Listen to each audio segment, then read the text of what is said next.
jugement est un extrait de la sœur qui vient chercher Nadia à l'aéroport et qui se permet quand même un petit jugement. Oui, bien sûr.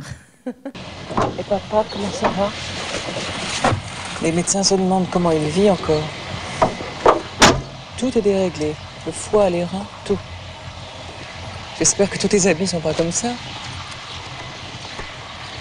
Tu mettras une djellaba pour sortir. On est à Fès ici. Tu vas pas recommencer. Allez.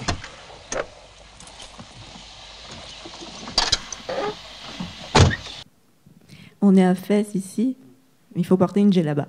Alors oui. Justement, on veut se réapproprier le spirituel et le religieux, mais est-ce que ça ne doit pas passer aussi par le corps de la femme, justement, le non-jugement du corps de la femme et cette liberté dans l'espace public? On n'est plus à notre place dans l'espace public, on doit se cacher de plus en plus. Est-ce que cette réappropriation du champ spirituel et religieux par les femmes ne doit pas passer aussi par cette liberté du corps et de l'esprit aussi? Oui, absolument, d'autant plus que le corps féminin pose problème à toutes les religions. Et pas qu'aux religions, même, je veux dire, au matérialisme et tout ce système consumérisme qu'on rencontre, l'objectif, les femmes sont devenues un objet, enfin depuis la nuit des temps, aujourd'hui encore plus, si on a un autre système patriarcal qui fait de la femme un objet de désir, un objet de... Voilà, son corps est toujours là pour quelque chose, c'est-à-dire c'est pas son esprit qui intéresse, c'est pas son être en tant qu'être humain qui intéresse, c'est son corps en fait. Donc on la voile ou on la dévoile, c'est-à-dire on se permet de parler à sa place, de lui voilà. Et donc c'est pas inhérent juste à la religion. Mais bon, on est dans une société quand même qui est majoritairement musulmane et donc qui a sa part de elle a sa part de cette intrusion dans la vie privée et publique des femmes et dans l'espace public, et il y a un jugement social qui devient de plus en plus inquisiteur et qui devient de plus en plus très difficile à accepter chez nous, alors que et c'est ça le problème, c'est que quand on revient un peu au texte, parce que le problème c'est que on a fini par vivre le religieux ou le fait religieux à partir de compilations historiques, d'interprétations qui sont séculaires, c'est-à-dire qui sont millénaires, mais qui sont reprises par des prêcheurs aujourd'hui, par des imams aujourd'hui, par ceux qui doivent donc, et qui prêchent le même discours envers les femmes. Quand un prêcheur s'intéresse ou s'adresse à une femme, il s'adresse à son corps. Il faut le couvrir, il faut le voilà.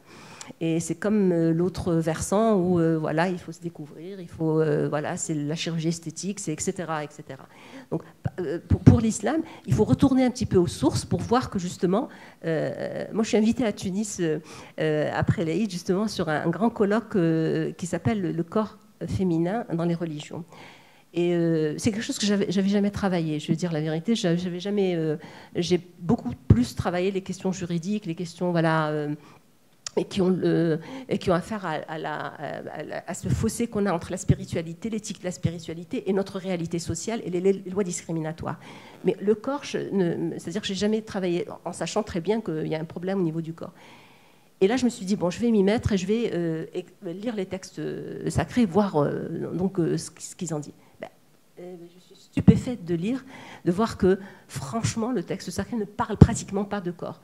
En fait, El Jased, c'est pas le jism, El Jased, c'est le corps inerte, le jism, c'est celui qui est vivant, et c'est l'âme qui a le plus d'importance. Donc, on est porté par ce corps, qui est juste quelque chose c'est une coquille, en fait, ce qui est intéressant, qui est important pour en tout cas dans les textes, dans la spiritualité islamique et religieuse, c'est le ruh. Donc et puis c'est cette intériorité. Et donc, on a très très peu de passages qui concernent, une façon de s'habiller, etc. Mais c'était plus des réponses à des injonctions du contexte de l'époque qu'à une orientation éthique ou à une obligation comme on en parle aujourd'hui. Donc, c'est vraiment très intéressant de voir que le corps n'a pas cette importance qu'il a aujourd'hui dans notre... Donc, c'est une construction humaine, sociale humaine, qui, durant des siècles et jusqu'à aujourd'hui, se réapproprie le corps des femmes, parce que la visibilité des femmes est importante. Hein, et c'est cette visibilité qui donne l'identité à une société. Et donc aujourd'hui, pour l'islam, l'islam vécu aujourd'hui, c'est cette visibilité qui est importante. Donc elle doit répondre à des normes telles que conçues par des hommes, par une élite théologique qui conçoit le corps des femmes à partir des frustrations qu'ils vivent eux-mêmes et qu'on reporte sur l'espace public et sur la femme, généralement. Et généralement, vous avez des femmes qui sont absolument convaincues par ça, parce que, et comme on en a parlé tout à l'heure, parce qu'il y a toujours ce sentiment de culpabilité, parce qu'on leur parle au nom du sacré, et ça, il ne faut jamais l'oublier. Et dès qu'on parle au nom de Dieu, au nom du sacré, eh ben, ça devient une obligation. Et donc, c'est une contrainte, mais que les femmes acceptent à cause de cette vulnérabilité, etc. Justement, il y a beaucoup de vulnérabilité, il y a pas beaucoup de culpabilité dans la caméra de Faled Aboulyazid, mais justement, on sent qu'elle filme, c'est bien sûr, mais on sent déjà qu'elle filme l'intime, qu'elle a déjà commencé à filmer l'intériorité, que sa caméra n'est pas intrusive. Comment vous voyez cette scène, justement, cinématographiquement parlant, la voix de dos, par exemple ? Comme j'ai dit, en fait, depuis le début du film jusqu'à la fin, la caméra comme tu as dit, la caméra de Faled Aboulyazid, comme elle ne juge pas, elle n'est pas intrusive. Elle laisse ces personnes parler. Là, encore un autre point de vue d'une femme qui est moderne, qui est sa sœur et tout ça, qui lui dit alors fais attention de ça, de ci, de ça. Elle parle, c'est comme si elle annotait dans ses dialogues, en fait, quand elle était en train d'écrire. Celui-là, il dit ça. Celui-là, il dit ça. Celui-là, il dit ça. Pour elle, tout se vaut.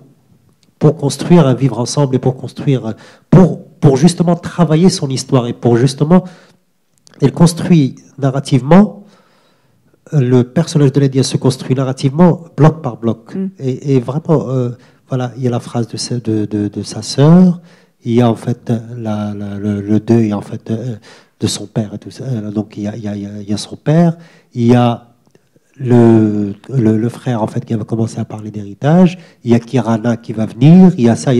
Tout ça, tous ces trucs, en fait, toutes ces paroles sont là que pour la préparer au chemin qu'elle va prendre après. C'est comme si quelqu'un, en fait, et c'est là où c'est très poignant de réalisme, et ce n'est pas forcé.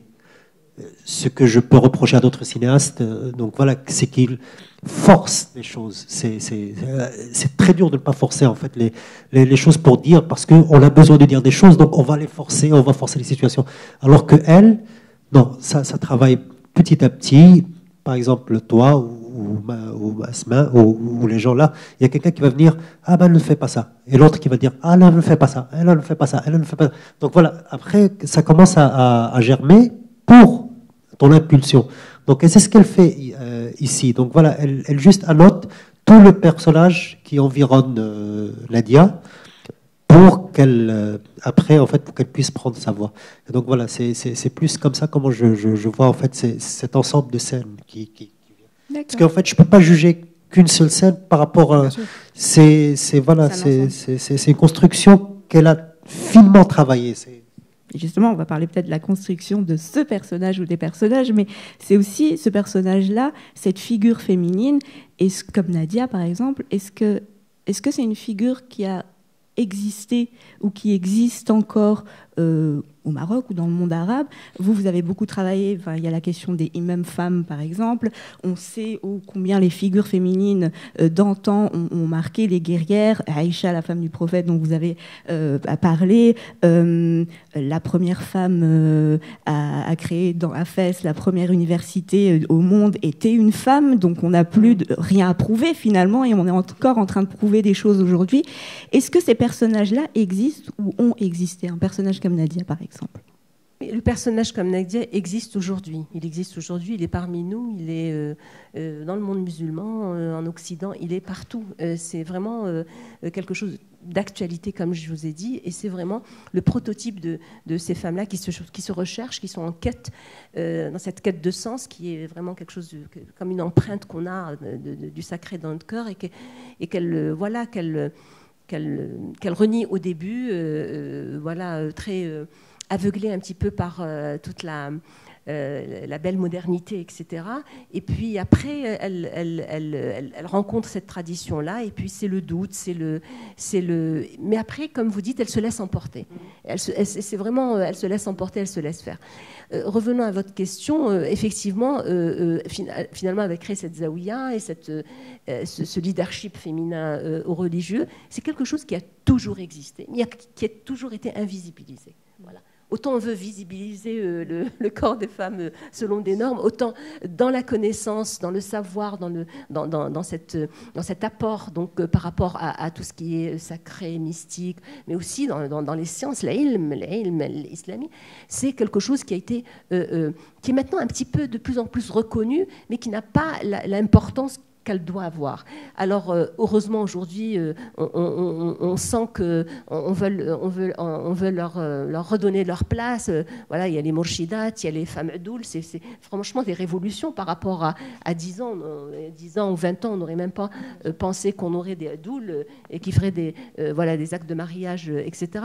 Ces femmes-là ont toujours existé. Elles sont dans les livres d'histoire. Il y a d'autres qui sont là, il y a d'autres qui sont c'est-à-dire complètement anonymes et qui font un travail extraordinaire de transmission. En général, ce sont les femmes qui transmettent le religieux. En général, ce sont les femmes qui transmettent la foi, ce sont les femmes qui transmettent cette éducation. Et donc, le socle, et c'est pour ça qu'un certain islam, je dirais l'islam politique, a compris l'importance de la femme dans cette transmission. C'est pour ça qu'il essaie de l'isoler, justement, ou bien de la contourner, ou bien de la dominer, parce que c'est de là d'où vient le danger. Et donc, les femmes dans le sacré ont toujours été présentes, elles ont toujours réalisé des choses magnifiques, mais malheureusement, elles sont pas valorisées. C'est-à-dire, on les cite, comme tout le monde connaît Rabia al-Adawiya. Je suis en train d'écrire, enfin, il y a un livre qui va sortir sur Rabia al-Adawiya que je décris un peu différemment, parce que j'estime que c'est la femme qui a ouvert la voie au mysticisme et à l'amour divin. Ibn Arabi est venu bien après. Et donc, Rabia al-Adawiya n'a pas de confrérie. Elle n'a pas créé de tariqa, par exemple. Parce qu'il y a quelque chose de très intéressant chez les femmes, surtout les femmes mystiques. Elles n'ont pas cet amour du pouvoir. Et donc, on va retrouver beaucoup de femmes musulmanes à travers l'histoire, dans la transmission du hadith, dans la transmission, pas dans le juridique, dans le mysticisme, dans le soufisme, mais pas du tout dans tout ce qui est légaliste, juridique, fiqh. C'est pour ça que le fiqh ou la jurisprudence est très patriarcal. Ah, on n'a pas vu. C'est le micro en général. C'est bon.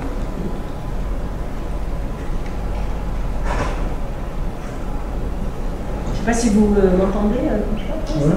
Donc voilà, c'est pour ça que en général, le fiqh a été dominé par les hommes. Donc, on n'a pas un seul, c'est-à-dire, vous connaissez tous les écoles juridiques, elles sont tous, les fondateurs sont des hommes, et on n'a pas une seule exégèse du Coran faite par une femme. C'est quand même une catastrophe pendant 14 siècles, alors que Aïcha était la première à commencer l'exégèse et elle a poussé cet élan. Est-ce qu'elle n'a pas été faite ou on n'a pas voulu nous le... Alors on n'a aucun... C'est-à-dire, autant on a des compilations de hadith, autant on a des compilations de soufisme, de sciences sur le soufisme, etc., sur le mysticisme, autant on n'a rien sur le fiqh. Et rien sur l'exégèse, à part à partir du XXIe siècle, quelques bribes de femmes qui ont commencé, mais c'est vraiment pas du tout valorisé. Donc c'est ça, cette absence-là, explique le fait que toute cette jurisprudence et toute cette exégèse qui est importante, parce que c'est elle qui interprète le religieux finalement, elle a été faite par des hommes. Et bien sûr qu'il y a eu des hommes, toutes les interprétations ne sont pas pareilles. L'interprétation de Ibn Arabi n'est pas celle d'Ibn Taymiyyah, n'est pas celle de Ibn Kathir, n'est pas celle d'Ibn Rushd, mais la majorité était une interprétation, il faut l'avouer,